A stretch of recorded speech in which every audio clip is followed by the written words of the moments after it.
पुण्यात छत्रपती संभाजीनगरमध्ये या ठिकाणी वाळूज परिसरात बजाज कंपनीच्या विद्यार्थी प्रशिक्षणार्थी कर्मचाऱ्यांनी अचानक आंदोलन सुरू केलेलं आहे। कंपनीच्या मुख्य गेटवरती ठिय्या आंदोलन करण्यात येत आहे। तर टीम लीड्स कडून 3 वर्षांची डिग्री मिळणार असल्याचं सांगण्यात आलं। मात्र अनेक विद्यार्थ्यांचं ऍडमिशनच झालं नाही असा आरोप विद्यार्थ्यांनी केला आहे। ऍडमिशन झालेल्या विद्यार्थ्यांची 3 वर्ष पूर्ण होऊनही डिग्री मिळाली नसल्याचं त्यांचं म्हणणं आहे।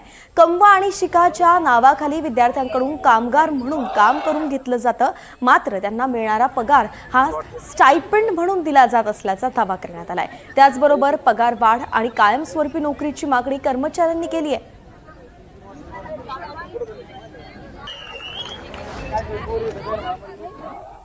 आम्हाला सांगण्यात आलं होतं की बाबा तुम्हाला एक डिग्री मिळेल BSc मेकाट्रॉनिक्स नावाची। आज मला 3 वर्ष झाले। आजपर्यंत आम्हाला कोणती परीक्षा नाही झाली, आम्हाला कोणतं प्रशिक्षण नाही दिलं, आमचे कोणते क्लासेस नाही झाले। आम्हाला स्वस्त मजूर म्हणून कंपनीनं वापरून घेतलं, टीम लीडनं वापरून घेतलंय। आज आम्ही याच्यासाठी इथपर्यंत पूर्ण गळ्यापर्यंत पाणी होईपर्यंत आम्ही इथं जमा झालो, तरी मॅनेजमेंट नाही आमच्या संग बोललो। कधी कोणी येऊन आम्हाला विचारलं नाही की तुमचे मुद्दे काय आहेत।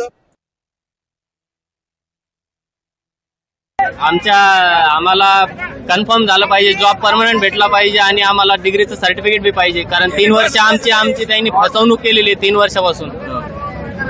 आता काय तुम्ही इथंच थांबणार? हो, जोपर्यंत निकाल लागणार आहे तोपर्यंत इथंच थांबणार।